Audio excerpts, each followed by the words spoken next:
Ready? Ready?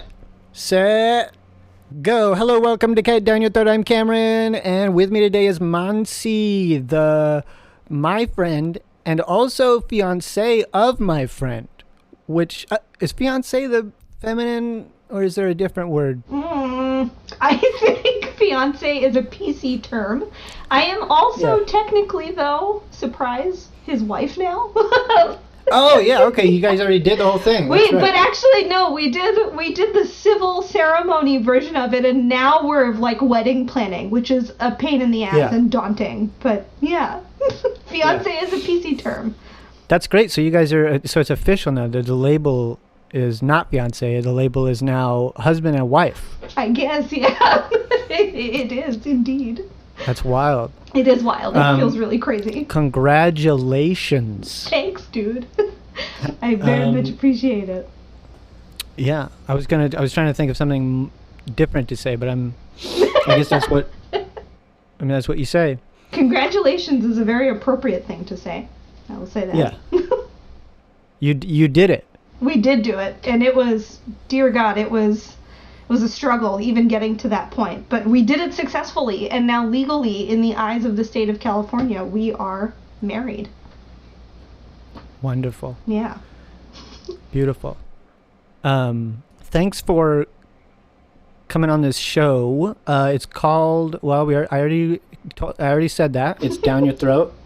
And basically, well, as you can imagine, I'm going to ask you why you're not vegan.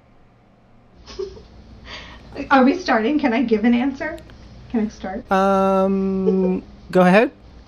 Why are you not vegan? I think, well, first, why before I answer, are thank you not for... Go ahead. Vegan. Thank you for inviting me to come and talk to you. I'm really excited, and I'm very excited to see where the conversation goes. To answer your first question, I will answer your question with... Let me restate it just so the audience knows what it was. Yes. Just so the audience remembers. Clarify. Why are you not vegan? I don't have a great answer, but that's all right. We'll make it up as we go along.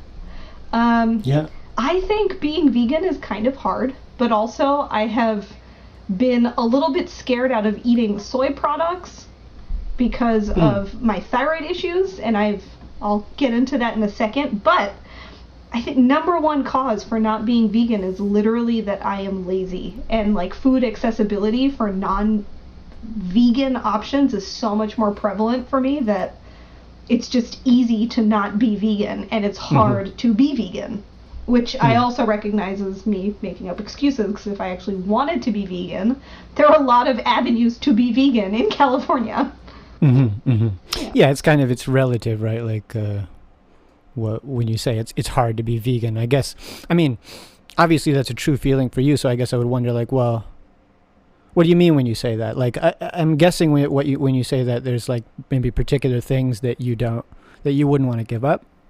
So if I really think about it, when it comes to not giving up certain things, there are two, I think, animal products that I really, really enjoy, and that would be milk and cheese. And there's are some like milk alternatives that I've tried that I do like particularly I like oat milk and rice milk as substitutes for some things, but I have never found a good cheese substitute that I like. So if I had to draw a bright line for things that I would have a really hard time giving up, it would be like lactose-free milk and like cheddar cheese probably. Sure. So yeah, that makes sense. I love cheese as well. I love the taste of cheese, and yeah, I think for me also the hardest thing to give up was cheese, just in terms of like, I don't know, emotional attachment to something. Yeah. But I guess the question has to become, because of the stakes that we're talking about. I guess maybe I should back up a little bit and say, like, how sensitive are you to the plight of animals that are not human. Is that something that you're like very sensitive to, or not something, or something that you're not particularly sensitive to? Just as a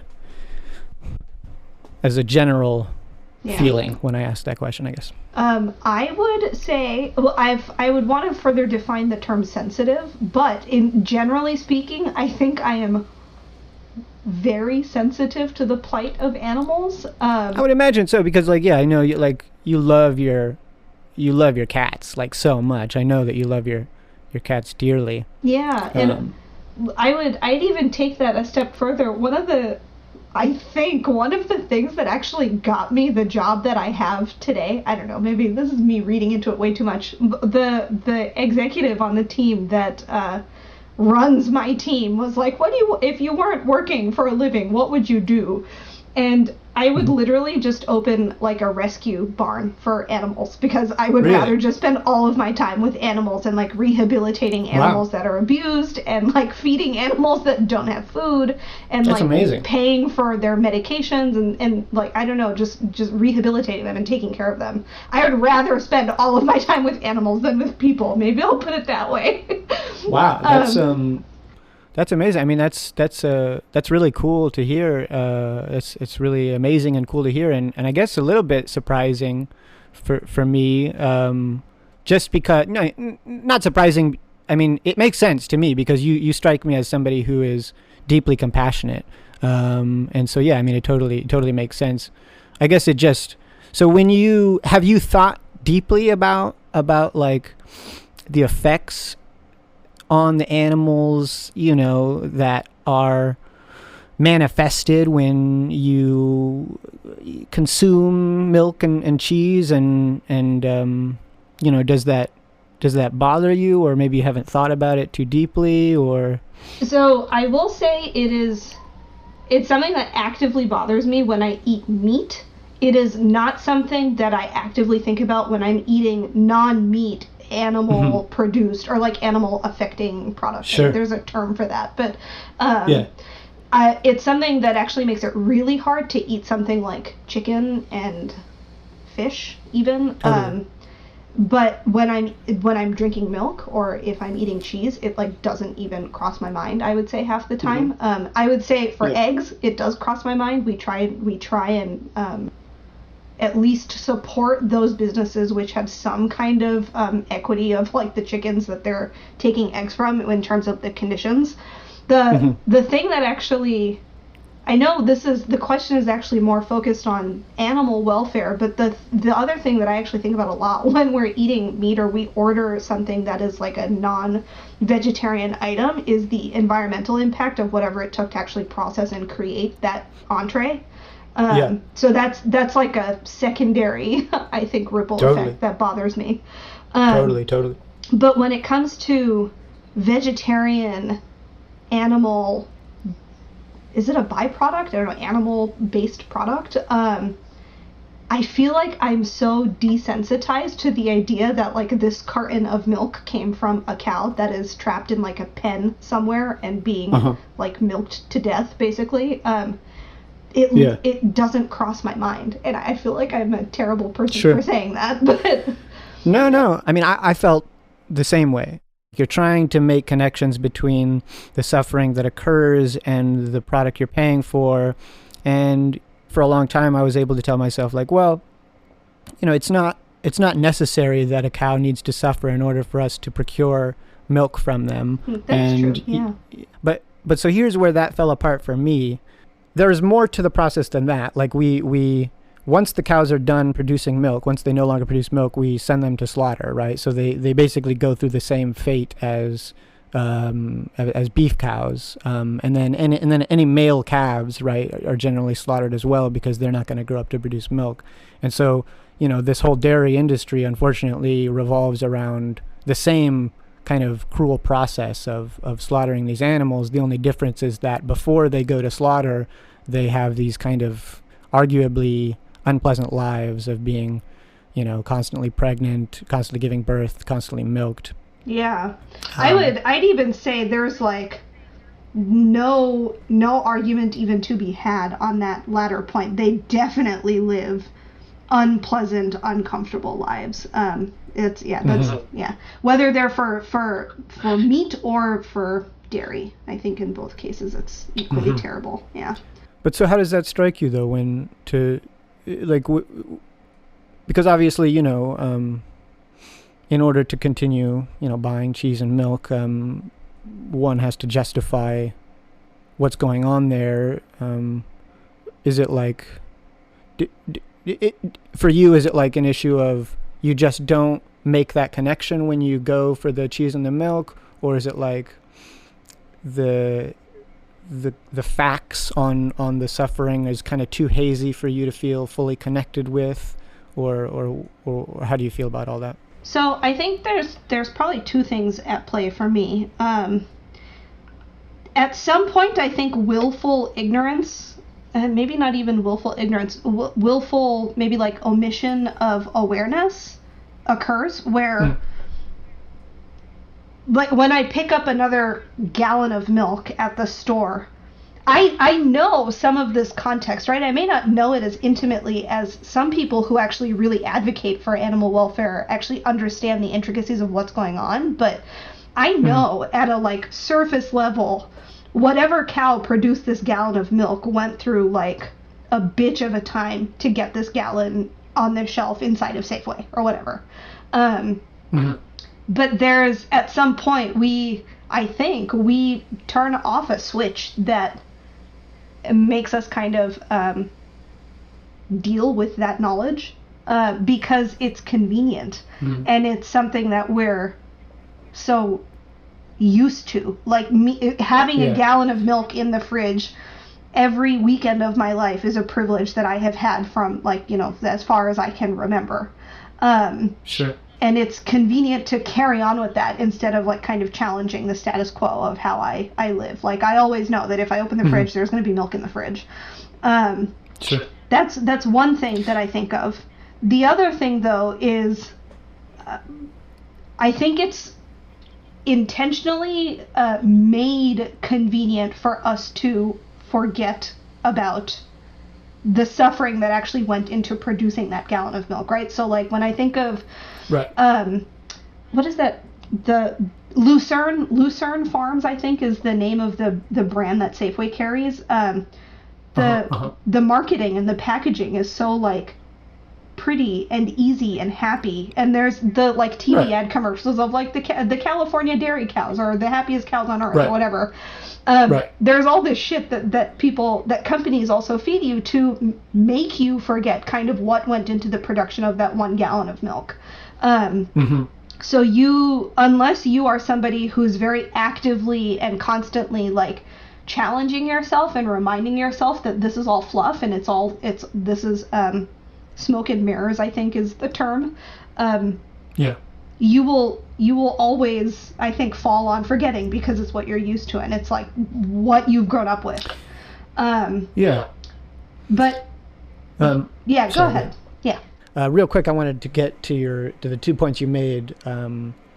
So first you said like when you're in the grocery store, you know, it's a switch that we turn on or off where like we stop being sensitive or we choose to kind of stop feeling out of convenience because it's just maybe, you know, it's just sort of something that happens internally. And I guess I would ask you like, well, is that a switch?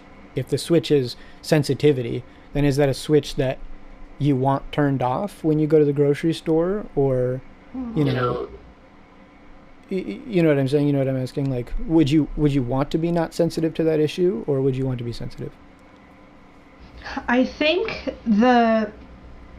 if we call the switch sensitivity, I think the desired outcome would be dependent on the circumstance of that scenario. Like if I was at a farmer's market where I could buy locally produced, non-commercial, like small scale milk from a cow that like this farmer has told me has been recently pregnant and the calf no longer needs the milk or so. Like I'm creating a very convenient circumstance here, but like if I was Yeah, if I was in that scenario where there's clearly a more like ethical option that I could be picking Yeah. here, then I would want that sensitivity switch turned on.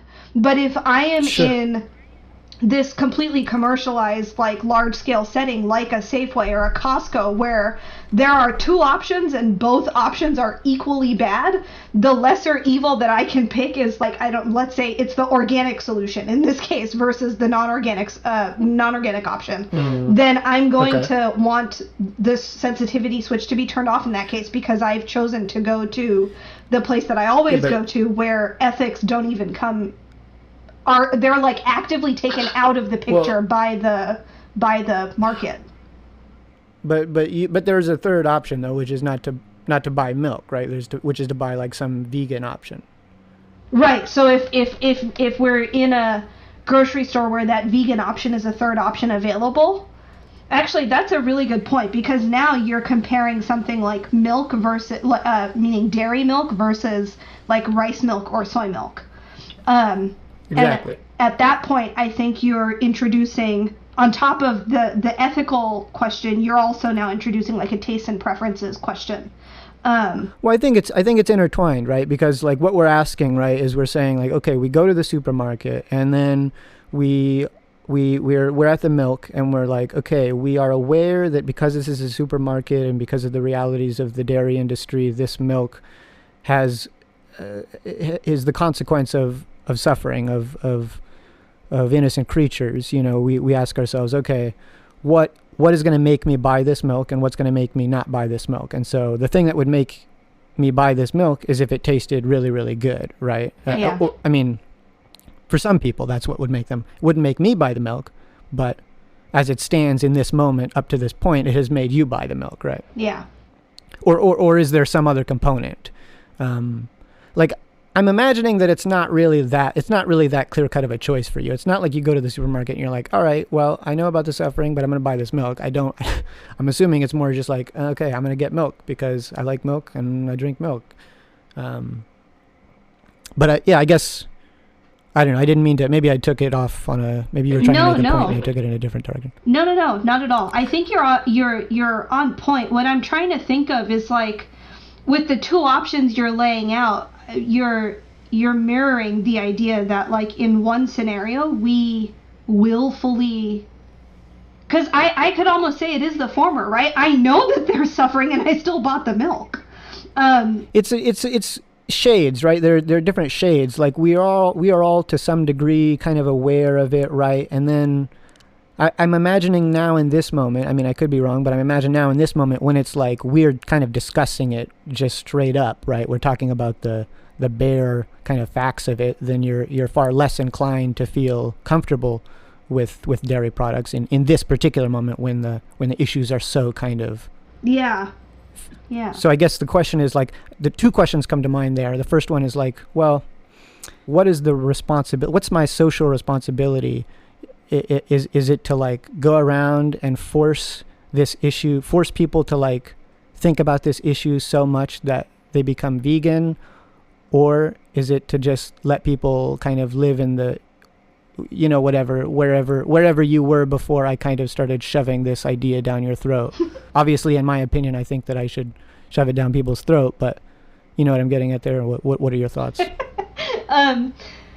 So I think the social responsibility on each of us is to care a little bit, enough that we are engaging in this conversation at some point. I don't want to put a time bound kind of engagement on this, but at multiple points in our lives we should be engaging in this conversation so that we're actually pushing towards positive change rather than just constantly falling into the status quo and like doing what's convenient for us.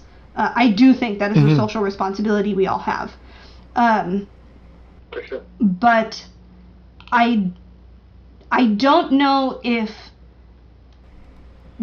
if the route that we take for social responsibility, being, you know, us pushing or quote unquote shoving down the throat of like following X lifestyle instead of Y lifestyle, actually will address the root cause of the problem, which goes back to this whole idea that this is like a commercialized systemic issue where we possibly have an opportunity to influence change, but it would take a lot of like volume and a lot of momentum to actually go and initiate the change. I mean, that might be true, that it might take a lot of volume. I mean, change is sort of a complicated term. You know, any small amount of, you know, one person going vegan is change, and I would even argue that it's a significant change. When one person goes vegan, you know, they start to tell their friends about it, which has a really dramatic effect on culture and changes. That's also true. Changes things. Yeah. So I mean, yeah, I guess bringing it back to that scenario we were talking about, where you're going to the supermarket and you're looking at the milk, and you're kind of making that choice. I mean, how are you feeling about that in this moment? My Jedi sense is telling me that you're not really thoroughly convinced, and that you'll probably continue buying milk, but maybe I'm totally wrong. What are your feelings? So I think in this very moment, I feel very compelled to now constantly question my choice to buy dairy milk when I go to the store. I'm glad. But I will also say that there was, if I could quantify it, I would say there's like a 15 to 20% constant inkling that it really bothers me that I can't buy something like oat milk or rice milk at Costco, which is the only grocery store we go to right now, because I would rather be drinking some of those alternatives, actually for very selfish reasons, which is that they have lower sugar, and lower sugar means less fat is converted in my body. And like me being the couch potato that I am, I could do with some like lean intake or leaner things that I'm consuming. But sure. I also say that the feeling, I think, is it's still going to be in the back of my mind every time I go to the store now. Like after we finish this conversation, I won't be able to just go back and like switch off the feeling, if that makes any sense. Yeah. I'm glad, and I'm glad to send you a lot of passive aggressive texts that judge you harshly for your choices to consume, the product of suffering innocence, and I'll do that for you because I'm a friend. If you want. I love it. I would love that, actually. I will say, even you might not love it. I think I'll love it. Secretly, I'll hate you for it, but secretly, I'll love you for it. Tell that to my two friends that are pretty upset with me. Or maybe 3, up to 4 friends now are very upset with me. Sorry, continue. No, I will. Maybe at some point, if it's like a daily reminder, and be like, Cameron, I'm gonna send you, I don't know, an emoji. It's not daily. It's just I get real. I'm like a python, you know. You don't wanna tussle with a python. I don't know. Anyway. Depends on the type of python. Some pythons can be pets, so. Which actually, that's a whole other unethical conversation we could have right now. Or the ethics of owning a pet python. True. I was thinking of the idea that if there are alternative food options that are vegan, maybe a person in this friend network doesn't fully adopt a vegan lifestyle, but if they're at least adopting alternatives, then to your point, maybe it is significant that one person is choosing to make that change. The impact of that is actually large. I'm going to pose another question to you, though, which is around food waste at that point, almost, where let's say that, Costco had 100 individual gallons of milk available for sale, and they had 50 alternative types of milk, 50 units of that. And I, as this, kind of conscious person, go and choose one of these alternative gallons, and the 100 gallons that were produced, and this is playing this out so far that this catches on to like so many people, the 100 gallons that were produced might potentially have some percentage of those gallons that went to waste. And so the animal that suffered in order to produce that gallon basically suffered for no reason. What are your thoughts on that? Totally. Yeah, it's a good question. So to answer your kind of scenario there, I would want as much of that milk to go to waste as possible, because the more milk that goes to waste in the eyes of Costco, the less milk they're going to buy, and then the less milk they buy, the less milk the farmers sell, and then the less milk the farmers sell, the less cows they breed, right? So, that would be part of the... That's fair, yeah. Like the production at some point would change, yeah. I think that's really fair. I do think this is where maybe some of my cynicism really comes into play. A drop in the bucket, like one Costco warehouse out of however many hundreds of Costco warehouses are in the state of California, out of the tens of thousands, or maybe even hundreds of thousands of Costcos that are in the United States that, that transact with a lot of these commercial farms. Won't make a difference. Like that one cow. And that's a very short-sighted way of looking at things, though, right? Because that might be for the near term, but in the longer term, eventually, if enough drops in the bucket accumulate, then they have to scale down their operations. Yeah, exactly, yeah. And then the other thing I would say to you, maybe even more important than that, is like, maybe just, for me, I can...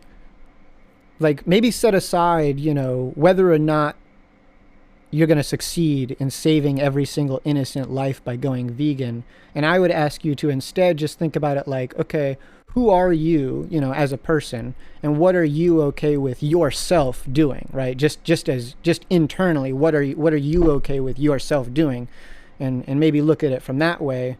And for me, when I look at it that way, I'm like, well, maybe I can't save the entire universe. But at the very least, I'll try not to do something that is not in line morally with who I am. And I don't say that I don't want to make it sound like I'm, harshly judging, what you choose to do, even though in a way I am. But that was not my intention.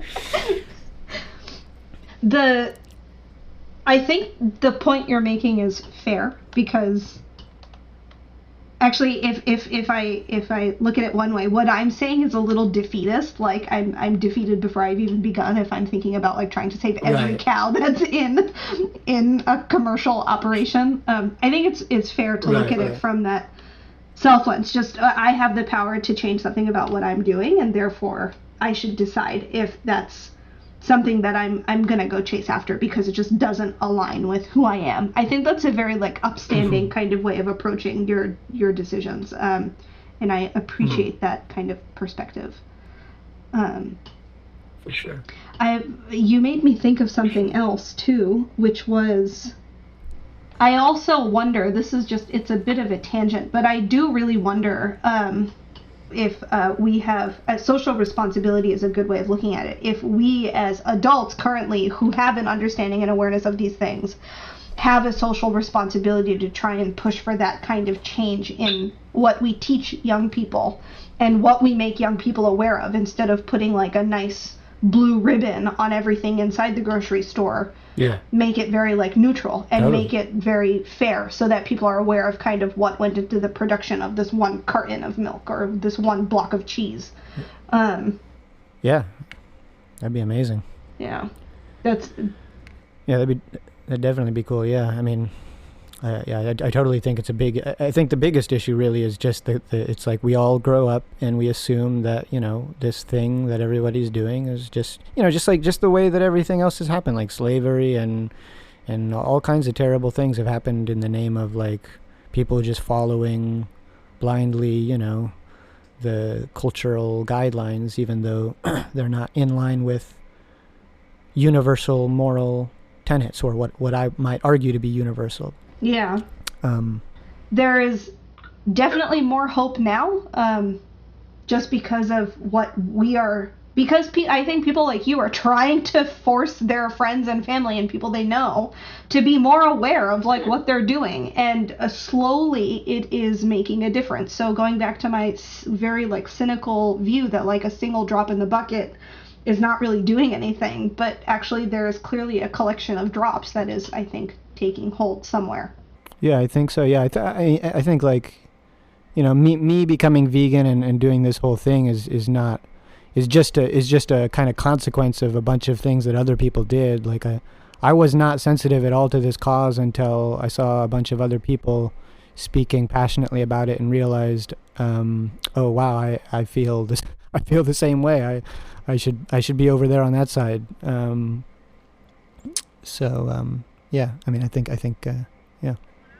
I've met so many friends who were vegan in college. And like my very initial understanding of being vegan was that like the only thing you eat is soy, and having as my thyroid issues being how they were at that time, I was like, well, I can never touch tofu basically, which is not true. But that's always been this like understanding that I've carried, and I never really like stepped out of my like laziness. I mean, I would say, yeah, I would say though that like, if it turns out you can't eat soy, I would still argue that there's so many other things that you could still consume.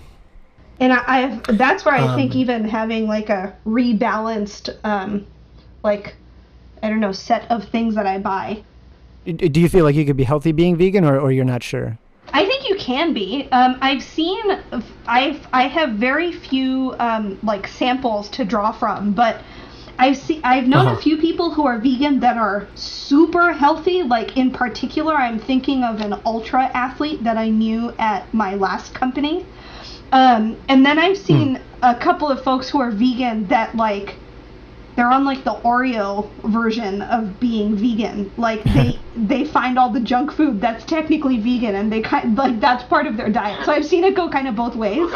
But I think if you're conscious about eating like a lot of unprocessed, like natural, not natural, but like if you're eating a lot of vegetables, you're vegan, right? And if you're eating a lot of alternative protein sources like lentils and legumes, you're vegan and you're very healthy at that point. Yeah. So exactly, yeah. I mean, like it's so easy. In my opinion, it's really easy. Like I think it's a habit thing. Like maybe at first it's really hard, but like for me, it's super easy. All I do is I just buy vegetables and I don't buy meat. So actually, this is where my question comes in for you. Here's a very dumb. Again, I have classified myself a couch potato, so maybe it's fair for me to say, I hate cooking. Like I fucking hate cooking. So I fall back on this idea of like convenience. Why do you hate cooking? Mostly because it's time consuming, and I'm not able to get the right like flavor profile when I make the first, like I'll try a recipe probably twice before I'm like, I give up on this, I can't make it. But the biggest thing I think is time. Because I'm so like unpracticed at cooking, it takes me so long to cook, which then, by the time I've taken my 4.5 hours to make like a 5 ingredient dish, I have now delayed a bunch of my work that I was supposed to get done earlier that night or something. I don't know. Like it's this constant struggle of time. Yeah. So you eat out all the time, or what is your solution for that? We eat out a ton, but we've also, like with COVID, we've been actually we were doing better cooking at home before COVID. It's kind of it's a little strange, but we've been getting a bunch of frozen like Indian food, so it's vegetarian, but it's not vegan. Are there vegan? There's no vegan like options on the frozen stuff that's good, or what? Some of them are vegan just by the recipe not having cream, but like if we get paneer tikka masala, the paneer is cheese, and that's the non-vegan portion of it. But if I get like chana masala, it's garbanzo beans and like tomato curry, and so that one is vegan. But yeah, so our alternative is frozen or like pre-processed packaged food, or eating out. And with eating out, I come back to this idea around like convenience. I can recall so many restaurants where even getting a vegetarian option is hard. And you know, now over time, having lived in the South Bay, we have our like usual restaurants we go to that offer vegetarian options, but even getting up to that point was like a struggle, where it was like ridiculous trying to order a variety of food where vegetarian or vegan options are there. And you're not just eating like from the same 3 vegan restaurants in the area like all the time. Yeah. Yeah. So I mean, there's a kind of complex. Yes, I said like stuff, 80 things. Stuff in that question, because there's a lot to unpack there. I mean, like, okay, so I guess first of all, you said the thing about you don't want to go to the same 3 vegan restaurants over and over again. So how many restaurants do you go to then? Like, are there like 50 restaurants that you switch it up between, or like, so you need, I guess, a bunch of different. You need a variety, is what I'm hearing. So that's probably how I would package this. Is like for every genre of food that we like, we have a minimum of 1 to like maybe 2 restaurants that we order from. So when it comes to like Thai food, Vietnamese food, Japanese food, Indian food, Pakistani food, Mediterranean food / like falafels, like because if we want like paneer tikka masala or paneer tandoori or something like that, paneer is cheese, right? You can't have that. Yeah, exactly. If you're vegan. Yeah, I mean, neither can I. You know, I mean, I like that stuff, and I don't eat it because, you know, the convenience or whatever it is that I would get, the taste and the convenience, right? Yeah. For me personally, doesn't outweigh the suffering that is endured by the animals, and so for me, like, eating something that is vegan, eating something that doesn't have paneer in it, is just not. It's, for me, it's like you know, it's just like what we're talking about. It's just like the ethical standpoint that I have, which is whatever you're getting out of eating that stuff is not worth what's happening. Yeah. Yeah, I mean, I think a ton of people feel that way. The way that you're describing is like going out is a part of our culture. It's a big thing that we do, and yeah, I mean, I don't know. All I can do is say, like, you know, all I can do is ask you, is the convenience worth it? And then maybe encourage you to cook more, to learn to cook more, because for a number of reasons. I mean, first of all, it's way cheaper. You're going to save so much money by cooking. And then once you get the kind of stuff down, it really doesn't take too much time. You know, I make nice curries, just ground up some spices, throw it in the pot, and then throw the stuff in with, you know, some coconut cream. You know, coconut cream is a vegan godsend. It's like, for real, yeah. I mean, it's crazy. It's like, anytime you just put coconut cream in it, it'll be amazing. Delicious. It's called for cream for coconut cream. It'll be mind blowing. Yeah, I don't know. Yeah, I mean, go vegan, Mansi. Just go vegan. I can commit this to you. I will actively make a point of introducing more vegan alternatives into what we regularly eat, because I think for at least some of the stuff that we buy, there is a non-animal byproduct alternative, and I'll make for all of the stuff you buy. Yeah. Well, and I say that I'm thinking of like, so the particular Indian grocery store we go to, they have like 2 or 3 of the shack, the mixed vegetable kind of dishes that are vegan, and then they have like 4 or 5 which are vegetarian but not vegan. We can make a point to just like buy the vegan ones, you know. So I will be conscious of that for our usual places that we go to. I will at least make that commitment to you. Don't do it for me. Don't do it for me. Well, do it for you. Yeah, for against my own ethics, right? Do it for you. Do it for the animals. And every time you go to eat a bite of paneer, just think of a cow crying.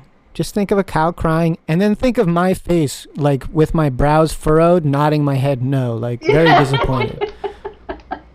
No, I'm serious. Like, like think of me like looking at you like, oh, what? Really? Just Come judging on. me. Okay, I can do that. I can definitely do that because I think I've seen you make that face before.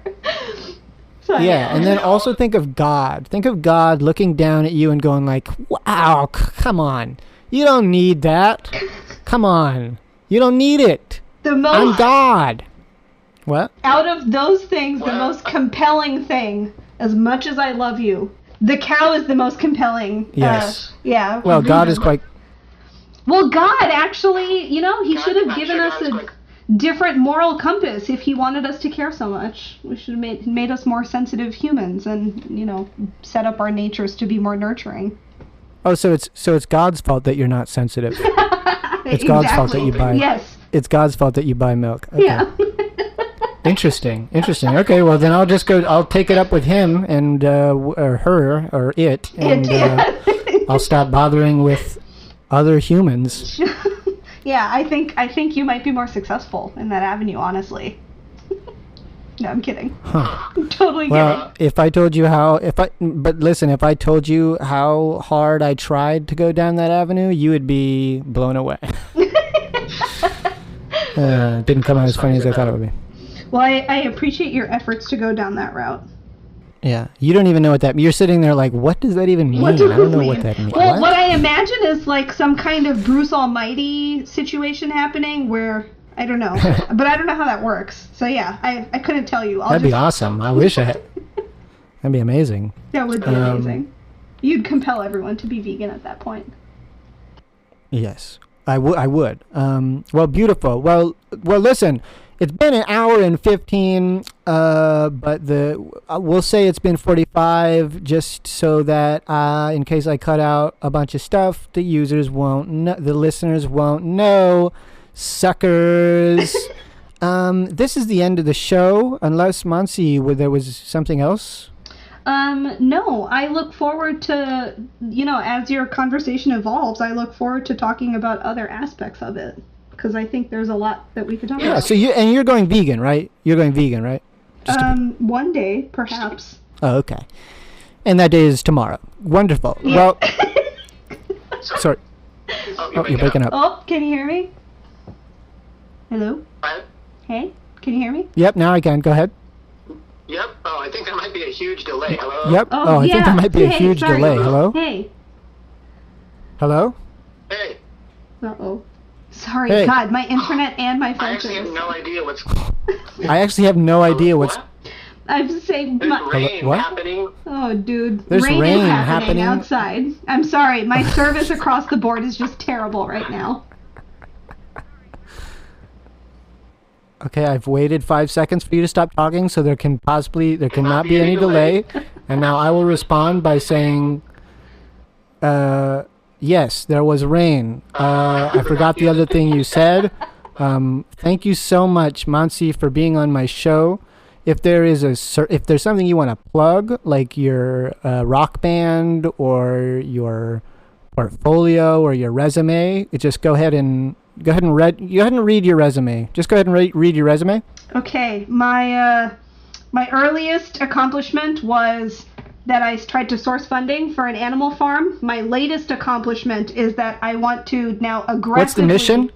Sorry? What's your mission? My mission is to take care of broken animals. And I need funding. Wonderful. So that's my plug. Please find me on Patreon. I'll send Cameron my details. You can also find my GoFundMe page. I am taking donations for my animal farm right now. Yep, everybody look to the screen right now. I'm putting the Patreon link up on the screen. You should all be able to see it. Yes, exactly. I see it. It's there. Wonderful. Thanks, Cameron. Well, thanks again, Mansi. Hold on. How do you say your name in the most what's the word? Ethnic. Ethnic. Okay, I think that's PC. Yeah, how do you say it in the most ethnic way? I don't think that's PC, but go ahead. I think you're too white to. Yeah, exactly. I think it's PC when you say it, and then it's not PC when I say it. That's hilarious. Oh my god. You've nailed it, Cam. You're so basically funny. Indian. You're pronouncing my name correctly. You're basically Indian. Oh, so it's Mansi. It's just like it's hard. I want to put some kind of like something on it, but it's like it's Mansi, right? Are you trying to what is that term? Are you trying to make my Like name I want to more roll exotic? in R. I want to roll in R. What's that? Like with Ronak, it's like Ronak. Ronak. It's Ronak, but with Mansi, yeah, there's no. No, it's not. It's not There's as no R to exotic roll. as Ronak's name. It's Mansi. Oh my god. No, Dude, it's good. It's good. I- What does Mansi mean? I'm gonna guess it means flower. No. But I'm sure there's No, some I'm gonna guess it spelling. means. I'm gonna guess it means. Does it mean noose? Is my second guess. Noose. Yeah, actually, it does mean noose. If you add an extra wow. a into the the Sanskrit version of spelling my name, Manasi, it actually means 25-foot long noose. It's typically no. I don't know where I'm going with that. What? No, this is a terrible joke.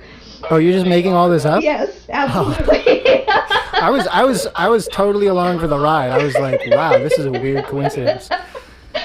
Well, thanks again for the 50th time. I guess we could try for some kind of record for how long How a many times you say podcast bye? closure can take.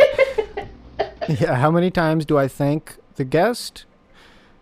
You want to play Monopoly? You Want to play Monopoly? We can play Monopoly. You can thank me after every turn I take. You should thank me, for taking that turn, and maybe that gets us closer to breaking the record. Yeah, sounds great. Yeah. Here we go. No, but there's some kind of crazy delay happening now. There's like a 3-second delay, so this conversation is wildly difficult to Follow. have. But thank you so much again, and let's chat soon about whatever. That sounds great. Thank you, Cam. Thanks for talking with me, and I hope you take good care of yourself. I will talk with you. I'll talk with you soon. I will, and I will hear it. Excellent. You'll hear what? The lag? You talking. Oh, got it. Duh. Can't follow my own. And I will talk. No, but I will talk back. I will talk back with a lag. Lag is required, with the lag. and that will be an enjoyable conversation. Yeah. Well, thank you so much again, Mansi. I appreciate it. No worries. Peace out. Love the goats. I love the goats. The goats, they float my boat. I love the goats. I love the goats. I love the goats. I love the goats.